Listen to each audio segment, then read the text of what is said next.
కేంద్ర మంత్రి బండి సంజయ్ కొడుకు బండి భగీరథ్ ఫోక్సో కేసులో కీలక పరిణామాలు చోటు చేసుకుంటున్నాయి. భగీరథ్ కనబడట్లేదు అని అంటూ ఆయా ప్రాంతాల్లో వాల్ పోస్టర్లు వెలుస్తున్నాయి. బండి భగీరథ్పై నమోదైన ఫోక్సో కేసులో సిట్ దర్యాప్తు వేగవంతం చేసింది. నేరం రుజువైతే బండి భగీరథ్ను తప్పకుండా అరెస్టు చేస్తామని దర్యాప్తు అధికారి డీసీపీ రితిరాజ్ స్పష్టం చేశారు. ఆమె పేట్ బషీరాబాద్ పోలీస్ స్టేషన్లో కేసు వివరాలను సమీక్షించారు. ఈ నేపథ్యంలో మంగళవారం బండి భగీరథ్కు నోటీసులు జారీ చేశారు. బుధవారం మధ్యాహ్నం 2 గంటల వరకు విచారణకు హాజరవ్వాలని ఆదేశించారు. పోలీసులు నిన్న కరీంనగర్లోని తన ఇంట్లో భగీరథ్ లేకపోవడంతో అతని మేనమామకి నోటీసులు అందజేశారు. ఇదిలా ఉండగా మరోవైపు భగీరథ్ ముందస్తు బెయిల్ కోరుతూ తెలంగాణ హైకోర్టును ఆశ్రయించాడు. ఈ కేసును సీఎం రేవంత్ రెడ్డి సీరియస్గా తీసుకున్నారు. ప్రత్యేక బృందంతో దర్యాప్తునకు ఆదేశించారు. బాధితురాలి వాంగ్మూలాన్ని మళ్లీ రికార్డ్ చేసే అవకాశం ఉంది. కేసులో కొత్త ట్విస్టులు వెలుగులోకి వస్తున్నాయి. ఈ కేసుపై మరింత స్పష్టత రావాల్సి ఉంది. మరి ఇంతకీ భగీరథ్ ఈ రోజు సిట్ దర్యాప్తునకు హాజరై కనబడట్లేదు అని వెలిసిన పోస్టర్లకు సమాధానం ఇస్తాడా లేదా అని చూడాలి.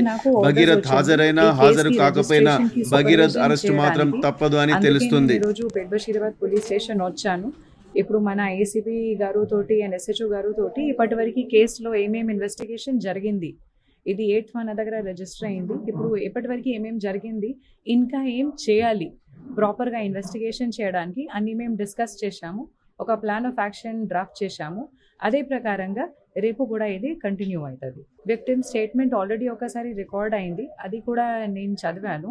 ఇంకా ఫర్దర్గా మేము ఇంకా దీనిలో కొన్ని ఇన్ఫర్మేషన్ ఇంకా మనకు కావాలి. అందుకే మేము మళ్ళీ ఒకసారి ఆమెతోటి మాట్లాడతాం. ఇది మనకు అతను దొరికితే, అతనికి ఆఫెన్స్ ప్రూవ్ అయితే మేము ఖచ్చితంగా అరెస్ట్ చేస్తాం. ఒక పాక్సో కేసు మన దగ్గర రిజిస్టర్ అయింది. పాక్సో కేసు రిజిస్టర్ అయిన తర్వాత ఇప్పటివరకు చట్టం ప్రకారంగా ఏమేం కేసులు చేయాలి, లాస్ట్ 1-2 డేస్లో కూడా మన వాళ్ళు చాలా ప్రయత్నం చేసి అన్ని డాక్యుమెంటేషన్ కలెక్ట్ చేశారు. అక్యూజ్ గురించి కూడా మేము ఇప్పుడు ఇన్ఫర్మేషన్ సిడిఆర్ నుంచి మేము ప్రయత్నం చేస్తున్నాము.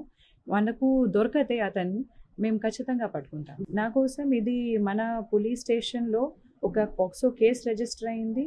ఇది విక్టిమ్కి ప్రాపర్గా జస్టిస్ ఇవ్వడానికి మన బాధ్యత ఉంది. కేస్ కంప్లైంట్లో ఏమేమి ఉంది అది అన్నీ వెరిఫై చేసి ప్రాపర్గా